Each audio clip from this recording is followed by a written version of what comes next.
Friends, പുതിയൊരു വീഡിയോയിലേക്ക് എല്ലാവർക്കും സ്വാഗതം. ഞാനിപ്പോൾ നിൽക്കുന്നത് ചോളം നട്ടേക്കുന്ന സ്ഥലത്താണ്. അപ്പോൾ എൻ്റെ വീഡിയോ കാണുന്ന പലർക്കും അറിയാം, നമ്മുടെ നഴ്സറിയിൽ തിരിവ് വന്ന തൈകൾ, അതായത് കൊടുക്കാൻ പറ്റാതാവുന്ന തൈകളാണ് നമ്മൾ നടുന്നത്.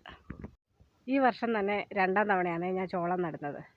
ഞാൻ പറഞ്ഞല്ലോ, തിരിവ് വന്ന തൈയാണ് ഞാൻ നട്ട് വയ്ക്കുന്നത്. അതുപോലെ തന്നെ പെട്ടെന്ന് നട്ട് വെച്ചതായതുകൊണ്ടും നല്ല രീതിയിൽ വളപ്രയോഗങ്ങളൊന്നും നമുക്ക് ചെയ്യാൻ പറ്റിയില്ല. ചാണകപ്പൊടി മാത്രം അടിവളമായിട്ട് കൊടുത്തിട്ട് ഇതിപ്പോൾ നട്ട് വെച്ചേക്കുന്നത്. ഇത് കണ്ടോ, എല്ലാത്തിലും കായായിട്ടുണ്ടേ.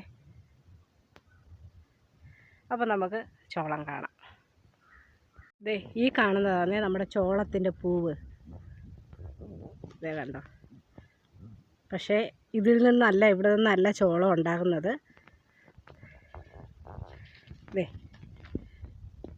ഇതാണ് നമ്മുടെ ചോളം. ഇതേപോലെ ലീഫിൻ്റെ ഇടയ്ക്കു നിന്നാണ് ചോളം ഉണ്ടാകുന്നത്. ഒരെണ്ണത്തിൽ തന്നെ 2 ചോളമാണ് ഉണ്ടാകുന്നത്. അപൂർവം ചിലതിൽ 3 എണ്ണമൊക്കെ ഉണ്ടാകാറുണ്ട്. തിരിവ് വന്ന തൈയാണെന്ന് ഞാൻ പറഞ്ഞിട്ടുണ്ടല്ലേ. ഏറ്റവും ചെറിയ ഇതിൽ പോലും ചോളം ഉണ്ടായിരിക്കുന്നുണ്ടോ. ഇതൊരു ചെറുതാണ്, ഇതിൽ പോലും നമുക്ക് ചോളം ഉണ്ടായിട്ടുണ്ട്. എല്ലാത്തിലും ചോളം പിടിച്ചിരിക്കുവാണേ. കണ്ടോ.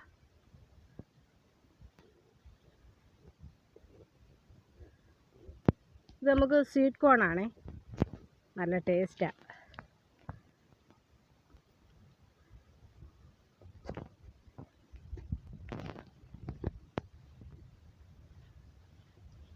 ഇത് വേണ്ടല്ലേ, എല്ലാ മൂട്ടിലും നമുക്ക് ചോളം ഉണ്ടായിട്ടുണ്ട്.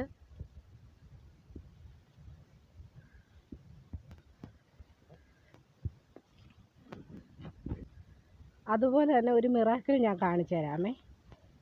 ഇതിൻ്റെ ഇടയ്ക്കു നിന്നാണ് നമുക്ക് ചോളം കിട്ടുന്നത്. പക്ഷേ ഈ പൂവിനകത്ത് കണ്ടോ,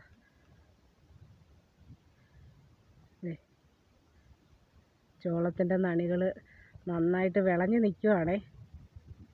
ഫോണിൽ അത്ര ഒരു ക്ലിയറായിട്ട് കിട്ടുന്നില്ല കളറ്. വേണ്ട,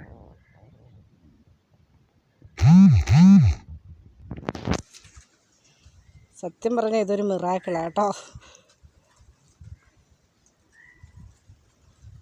എന്നെ സംബന്ധിച്ച് ആദ്യത്തെ അറിവായത്.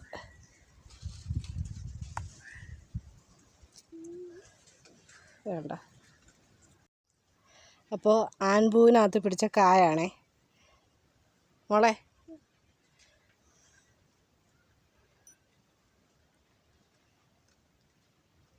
എങ്ങനെയുണ്ട്,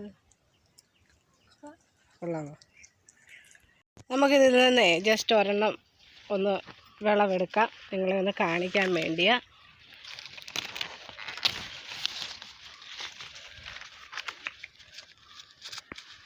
ആയിട്ടുണ്ടോയെന്ന് നമുക്ക് നോക്കാമേ.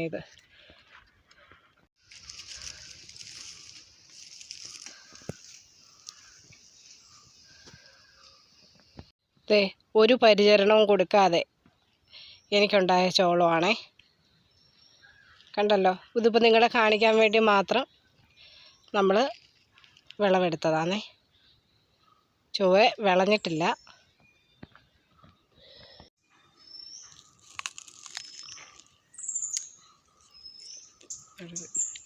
സൂപ്പർ. അപ്പോൾ ശരി ഫ്രണ്ട്സ്, പുതിയൊരു വീഡിയോ ആയിട്ട് വീണ്ടും കാണാം.